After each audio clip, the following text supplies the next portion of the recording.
오늘의 성경 말씀은 이사야 9장 2절에서 7절 말씀입니다. 구약 978쪽에 있습니다.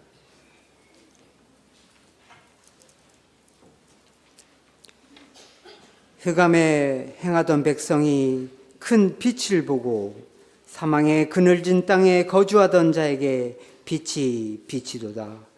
주께서 이 나라를 창성하게 하시며 그 즐거움을 더하게 하셨으므로 주수하는 즐거움과 탈취문을 나눌 때의 즐거움같이 그들이 주 앞에서 즐거워하오니 이는 그들이 무겁게 맨 멍에와 그들의 어깨의 채찍과 그 압제자의 막대기를 주께서 꺾으시되 미디안의 날과 같이 하셨음이니이다. 어지러이 싸우는 군인들의 신과 피 묻은 겉옷이 불에 섬같이 살라지리니 이는 한 아기가 우리에게서 낳고 한 아들을 우리에게 주신 바 되었는데 그의 어깨는 정사를 메었고 그의 이름은 기묘자라 모사라 전능하신 하나님이라 영존하시는 아버지라 평강의 왕이라 할 것임이라. 그 정사와 평강의 더함이 무궁하며 또 다윗의 왕자와 그의 나라에 군림하여 그 나라를 굳게 세우고 지금 이후로 영원히 정의와 공의로 그것을 보존하실 것이라. 만군의 여호와의 열심히 이를 이루시리라. 아멘.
찬양대 보고 있으니까요. 형제가 연합해서 동거함이 어찌 그리 아름답다는 그 시편의 말씀이 떠오릅니다. 함께함으로 또 하나님께 드린 찬양이 또 무엇보다 하나님의 마음의 기쁨이었을 줄 믿습니다.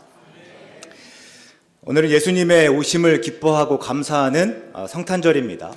우리 한번 인사할까요? 옆에 계신 분들과 메리 크리스마스, 기쁜 성탄입니다. 함께 인사하겠습니다. 말씀 시작하기 전에 먼저 양해 말씀 드리겠습니다. 사지 멀쩡한데 지금 목소리가 또 이렇습니다. 그래서 제가 원래 이렇게 유행에 민감하지 않은데 올해는 또 이렇게 민감하게 모든 것들 다 겪으면서 가네요. 양해 부탁드리겠습니다. 우리가 흔히 생일 축하한다고 하면요, 생일 맞은 사람에게 잘 태어났다며 축하하지만 오늘은 조금 다릅니다. 예수님의 생일이지만 그래서 예수님의 오심으로 예수님에게 축하하는 것이 아니라 예수님의 오심으로 우리가 기뻐하고 우리가 감사하며 우리가 서로 축하합니다. 우리가 기뻐하고 감사해야 하는 이유는 참 많습니다. 그중에서 몇 가지를 꼽아보라고 하면 먼저는요, 예수님이 사람의 몸을 입고 나셨기 때문입니다. 우리가 사도신경을 통해서 고백하듯이 예수님은 성자 하나님입니다. 세상을 창조하시고 사람을 지으신 분입니다. 그러니까 세상에 어떤 말을 갖다 붙여도 그 예수님의 크고 위대하심을 다 말할 수 없습니다. 그런데 그런 예수님이 우리와 같이 되셨습니다. 바울은 이를 두고서요, 하나님과 동등하신 분이 종의 형체를 입었다라고 말하였습니다. 그러니까 당시 바울이 생각할 때 가장 천한 존재가 누구인가 생각했을 때 바로 종이었을 거예요.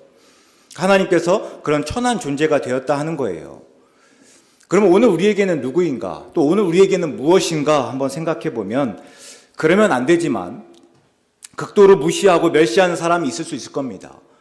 분명히 사람인데 사람 취급을 하지 않는 그런 사람이 있을 거예요. 생각만 해도 싫겠죠.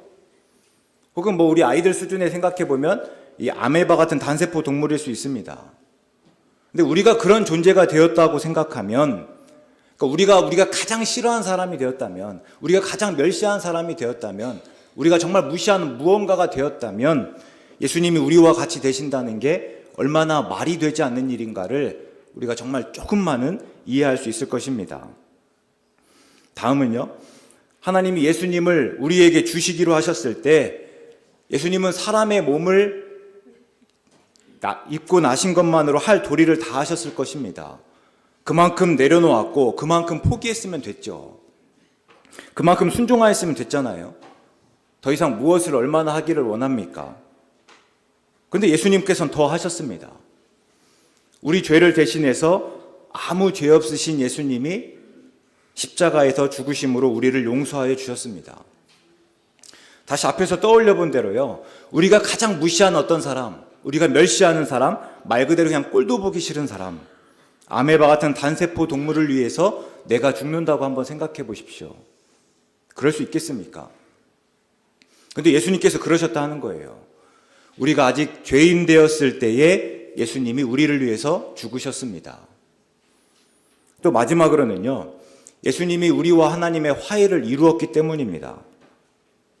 아담과 하와가 선악을 알게 하는 나무의 열매를 따먹고 하나님과의 관계가 깨졌습니다. 내가 죄인이라는 것을 알고 하나님을 두려워하였고 하나님의 낯을 피하였습니다. 우리 아이들도 그렇잖아요.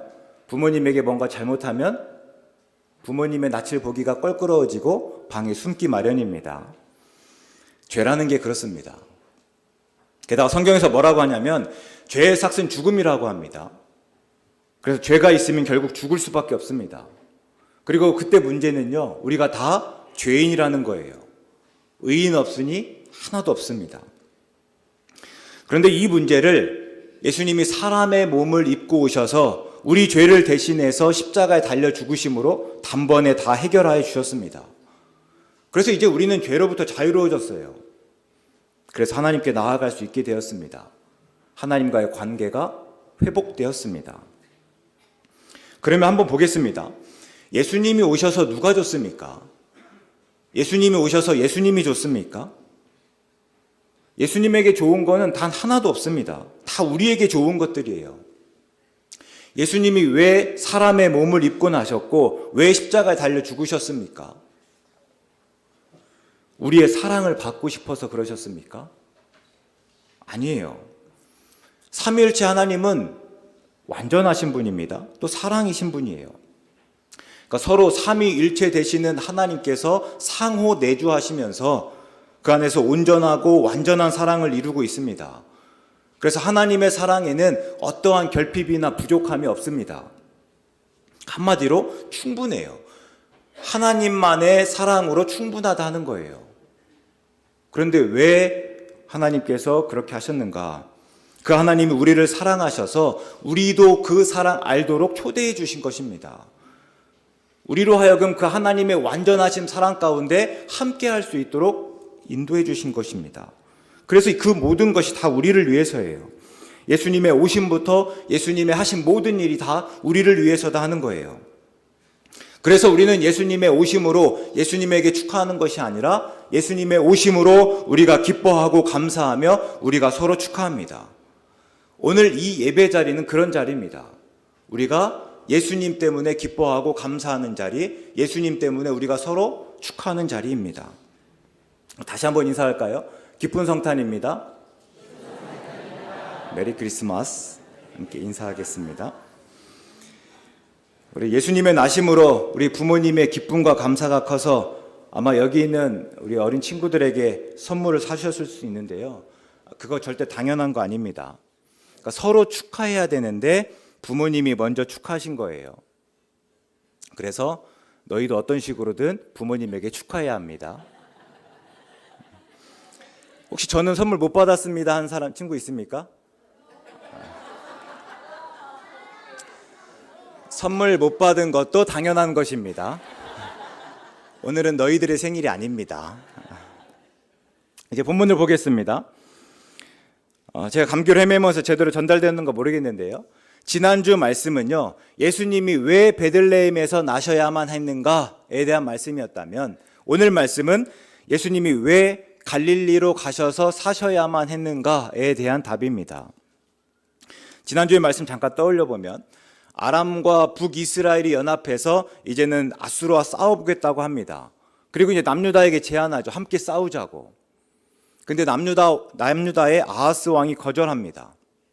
그러니까 어떻게 하냐면 이 아람과 이스라엘과 아람이 이 두 나라가 그럼 먼저 남유다를 치겠다 합니다. 그냥 단순히 우리와 함께 싸우지 않기 때문에 미워서 그렇다기보다는요, 이스라엘과 아람이 연합하여서 아수르와 싸우고 있을 때 밑에서 남유다가 치고 올라오면 어떻게 합니까? 그러면 그냥 맥없이 당하는 거잖아요. 그래서 연합하여 싸우기로 하면서 먼저 남유다를 치기로 작정합니다. 그래서 이제는 그러자 이제 아하스 왕은, 남유다의 아하스 왕은 이 아수르에게 가서 스스로 봉신임을 자처하고 그리고 이 조공을 바치면서 도움을 청하였습니다. 그래서 아수르가 이 아람과 북이스라엘 두 나라를 치게 되죠. 이 일로 인해서 아람은 망하게 됩니다. 그때 아수르가 아람을 치면서 아람은 이제 역사 속에서 없어지는 거예요. 근데 북이스라엘도 마찬가지예요. 북이스라엘도 이때 겨우 살아남긴 했지만 그냥 명맥만 남습니다. 그리고 그때 여파로 10년 정도 버티다가 10년 후에는 결국 아수르에게 망하는 거예요. 특히 그 전쟁으로 인해서 북이스라엘은요, 북쪽에 위치했던 스불론과 납달리 지파의 땅이 아수르의 속주로 전락하였습니다. 그때 이사야가 이 북이스라엘에 남아있는 자들에게 선포한 말씀이 오늘이에요. 구원의 빛이자 다윗의 후손으로 오는 이상적인 왕이 날 것이다 하는 말씀이죠. 오늘 2절에 보시면요, 흑암에 행하던 백성이 큰 빛을 보고 사망의 그늘진 땅에 거주하던 자에게 빛이 비치도다 이렇게 말합니다. 그러니까 흑암에 있고 사망의 그늘진 땅에 거주하던 자들에게 빛이 비친다. 이 말씀의 의미를 한 번쯤 생각해 보셨습니까? 우리가 이렇게 아파 보면요, 아프지 않은 게 얼마나 소중하고 또 빨리 낫기를 바라는가 분명히 알게 됩니다. 이 감기잖아요. 다른 병에 비하면 아무것도 아닙니다. 근데 이 감기만 걸려도 사람이 굉장히 불편해요. 열이 조금 나면요, 무기력해지고 아무것도 할 수가 없습니다. 또 조금만 아프면요, 이것 때문에 어떻게든지 간에 빨리 낫기만을 바라는 게 우리의 마음이에요. 근데 그런 겁니다. 그게 흑암 중에 있고 그게 사망의 그늘진 땅에 있다가 빛을 바라는 자의 마음이에요. 그러면서 제가 대림절 내내 묻고 따진 게 무엇인가 하면요, 바로 이런 거예요. 대림절은 빛으로 오시는 예수님을 기다리는 절기잖아요. 그래서 우리가 대림절이 가까이 오면서 대림절 초를 한번 보시면요, 대림절 빛이기 때문에 흰색이에요. 흰색이고 이 기다림을 통한 이 보라색으로부터 점점 옅어집니다. 보라색, 연보라색, 분홍색, 그리고 흰색. 그러니까 빛으로 오시는 예수님을 기다리는 마음들이 표로 표시하는 거거든요. 그러니까 우리가 빛으로 오신 예수님을 기다리는 절기가 대림절인데 묻게 되는 거예요. 그럼 우리가 대림절 동안 얼마나 예수님을 기다렸습니까? 대림절 동안 예수님의 오심을 간절히 바라였습니까?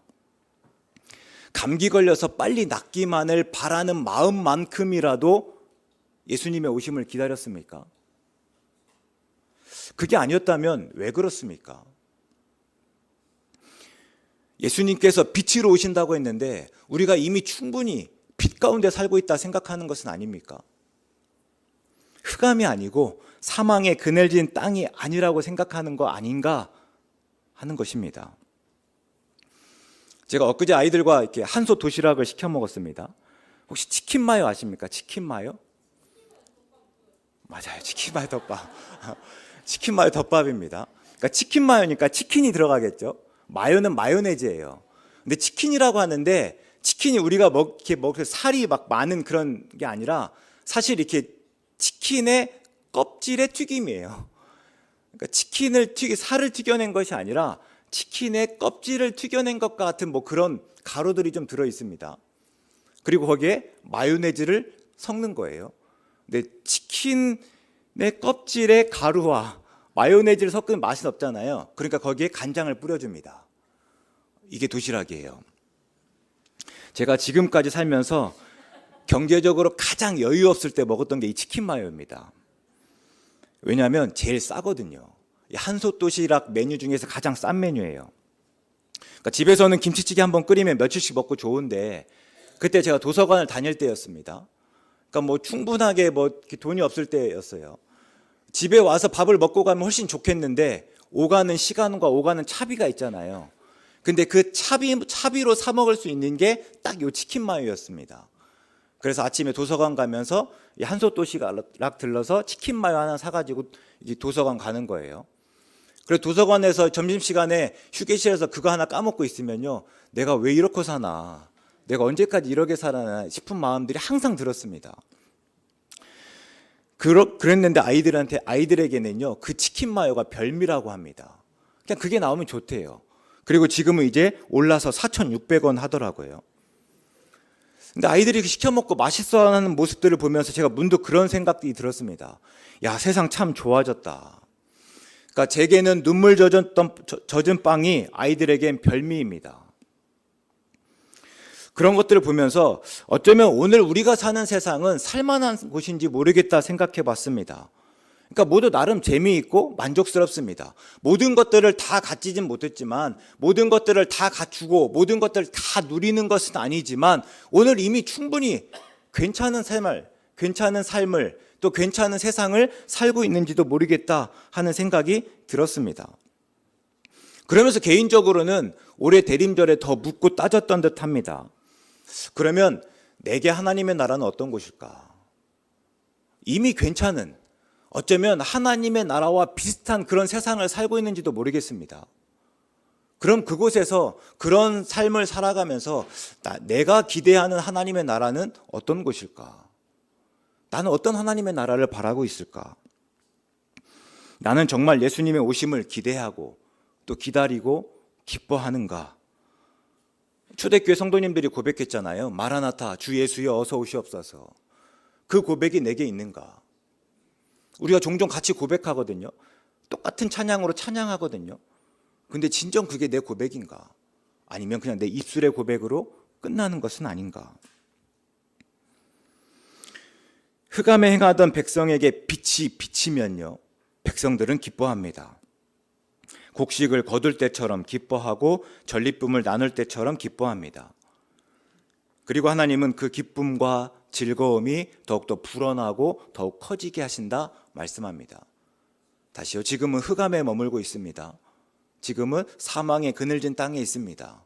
그 가운데 빛이 비치니 당연히 백성들이 기뻐합니다.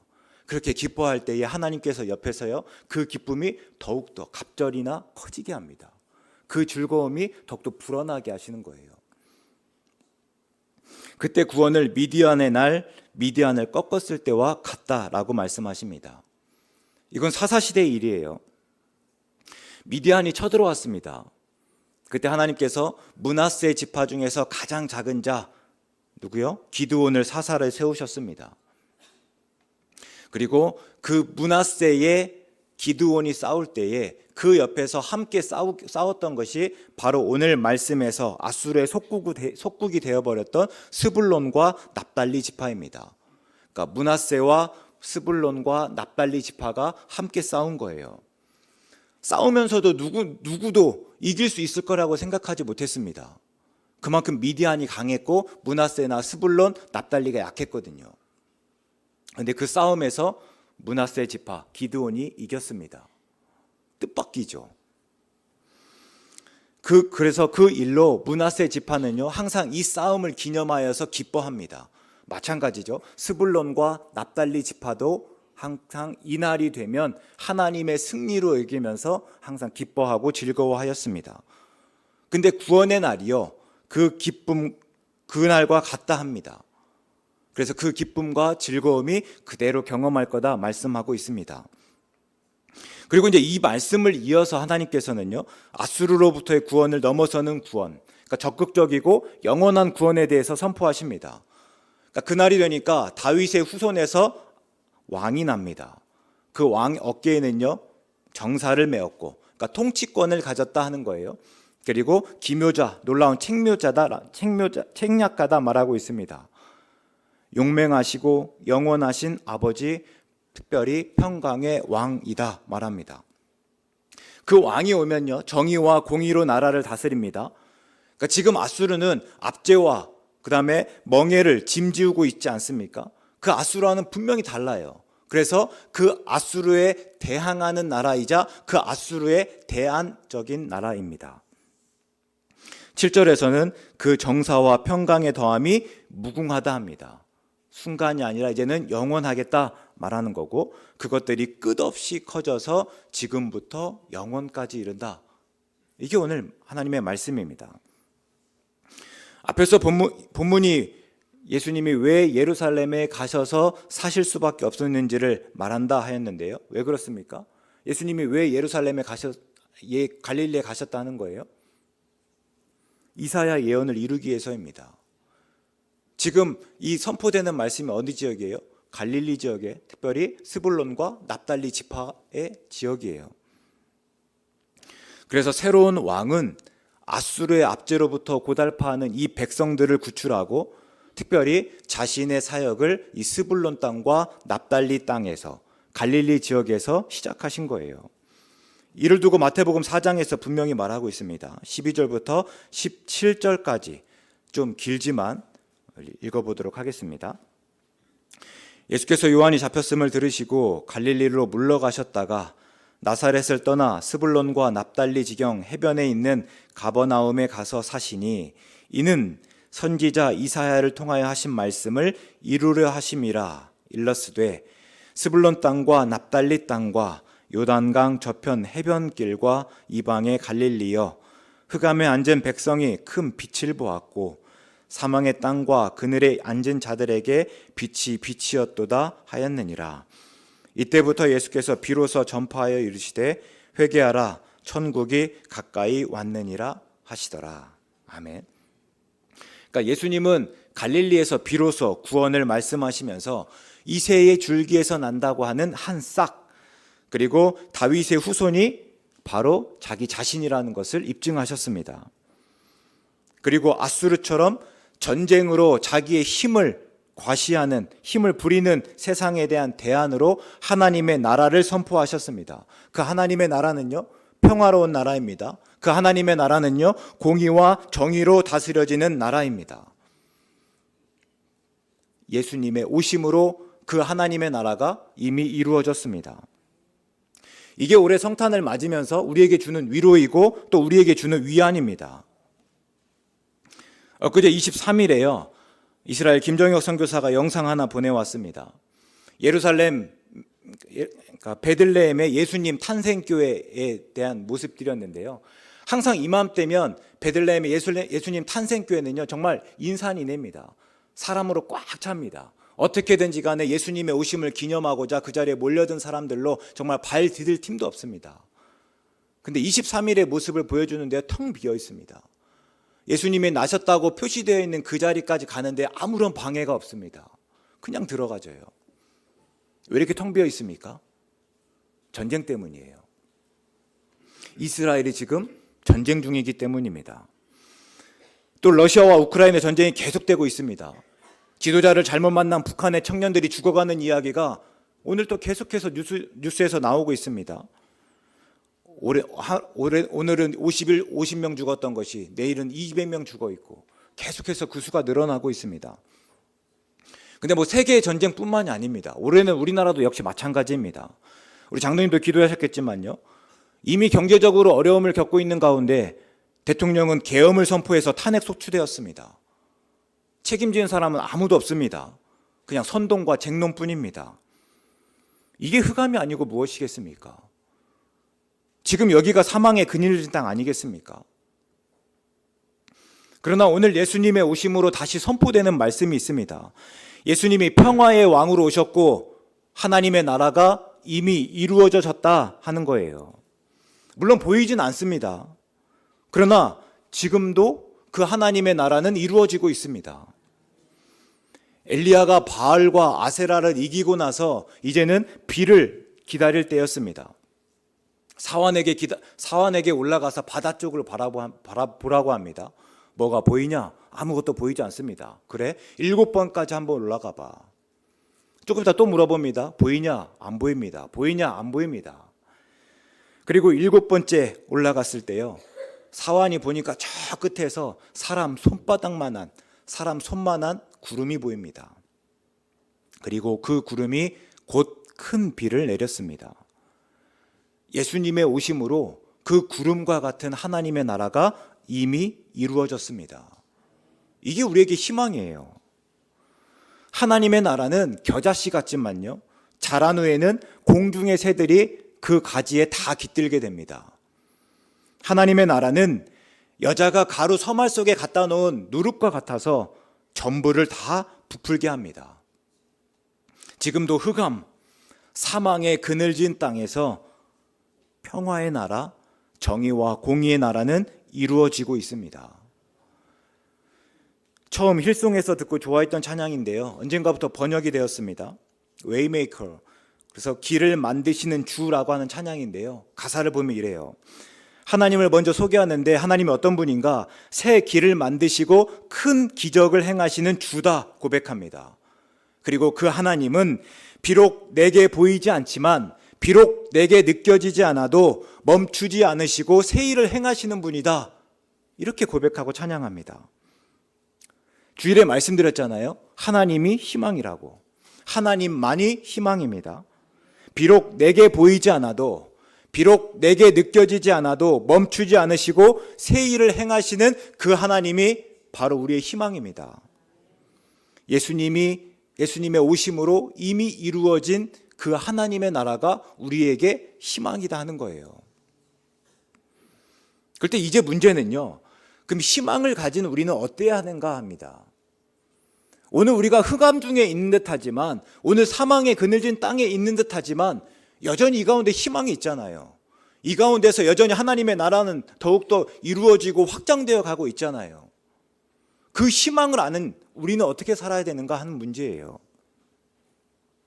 희망은 단순히 낙관하는 게 아닙니다. 그래서 막연하지 않아요.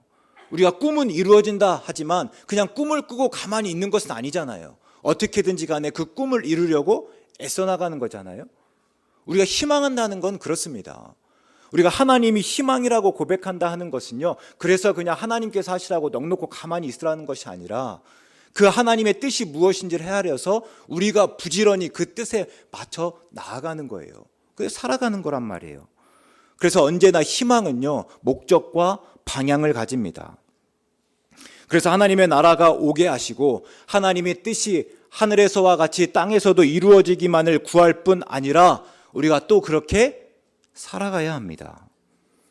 그럼 우리 안에서 평화는 무엇입니까? 우리 안에서 어떤 평화를 이루어가고 있습니까? 별일 없으면 되겠습니까? 그냥 별 소리 듣지 않는, 그냥 잠잠하고 아무 일 없는, 그게 우리의 평화입니까? 아닐 거예요. 미움, 다툼, 시기, 질투. 이사야가 예언한 평화의 나라, 이리와 표범과 어린 양이 함께 뛰어놀아 함께 사는 나라를 경험하는 것. 다시요. 미움과 다툼, 시기, 질투 아무것도 없이 정말 누구든지 이리와 표범과 어린 양이 함께 뛰어노는 것처럼 우리가 함께 있음으로 인해서 기쁘고 즐거움을 경험하는 일. 그게 오늘 우리가 바라고 추구해야 될 평화 아니겠습니까? 그래서 저는 우리가 누가 뭐라 해도 교회 오는 게 좋으면 좋겠어요. 세상에선 무조건 내 편이 없습니다. 다 조건에 의해서 관계가 이루어지고 서로가 서로를 평가하잖아요. 그러니까 서로가 서로에게 평가 대상입니다. 그럴 때 교회는요, 있는 그대로 드러내지만 그대로 받아주고 그대로 이해해주고 평가하지 않아야 하지 않겠는가. 만일 교회가 세상과 똑같다면, 세상에서처럼 정장에 넥타이 졸라매고 혹시나 실수하지 않을까, 혹시나 밉보이지 않을까, 다른 사람이 나를 어떻게 볼까 신경 쓰고 염려한다면 그게 왜 교회이고 그게 어떻게 교회입니까? 세상과 전혀 다르지 않는데 우리가 그것을 어떻게 교회라 할 수 있습니까? 그렇게 신경 쓰는 거는요, 그냥 목사 하나면 충분합니다. 여기 있는 아이들이 성경을 배우고 또 설교를 듣지만 100% 다 잊을 겁니다. 그럼 괜찮아요. 언제든지 교회 오면요, 또 성경을 배우고 또 설교를 들을 거예요. 근데 교회 오면 좋아야 하지 않겠습니까? 학교에서는 시험 성적에 따라서 다른 대우를 받기도 합니다. 때론 떠들어서 혼나기도 하죠. 또 선생님의 평가에 신경을 쓸 수밖에 없습니다. 그래서 눈치를 보게 되고요. 그런데 교회에서만큼은 그냥 뭘 하든 잘했다고 해야 되지 않겠습니까? 조금 마음에 안 드는 구석이 있어도 그래서 더 하나님의 복을 빌어줘야 되지 않겠습니까? 그게 교회잖아요. 지금 아이들 지나치게 편해 보이잖아요.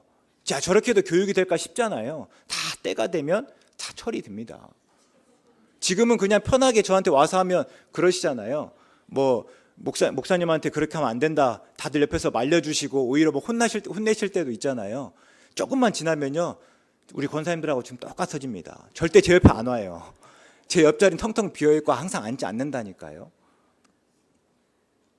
우리가 다 죄인이지만, 한 사람도 빠짐없이 다 죄인이지만, 그러나 하나님께서 사랑하시는 사람들이 모인 곳, 그곳이 교회잖아요.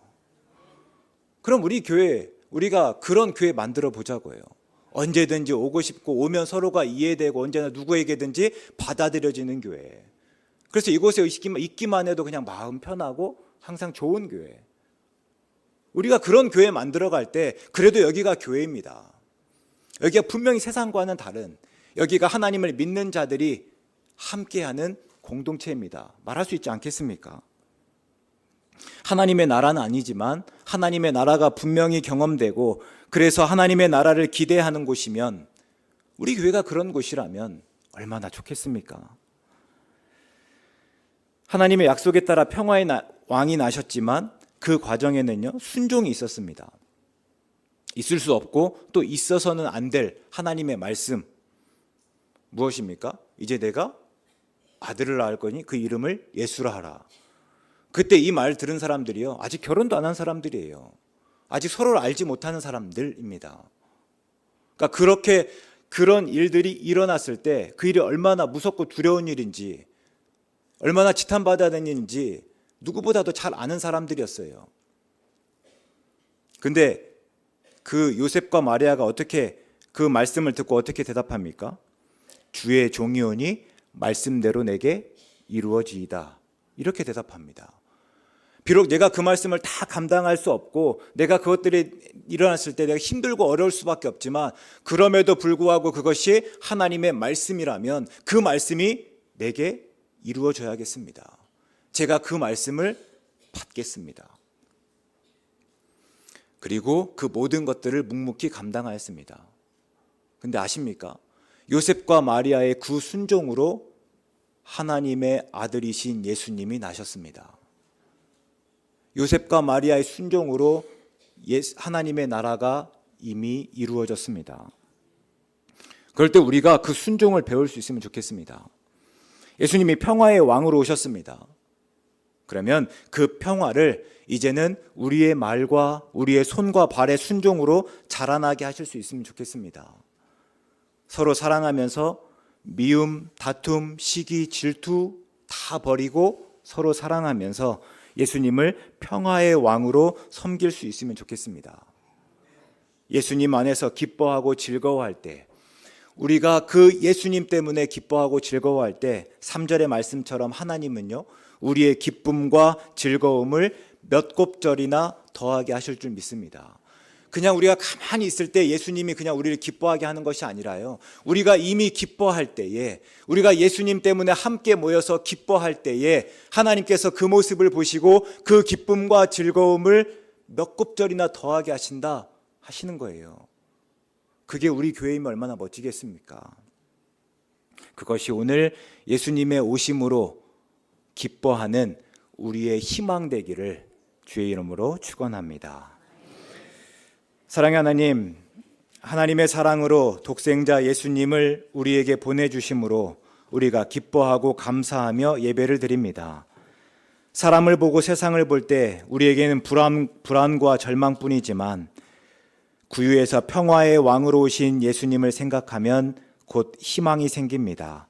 그 희망 안에서 예수님의 평화를 이루며 살아가겠습니다.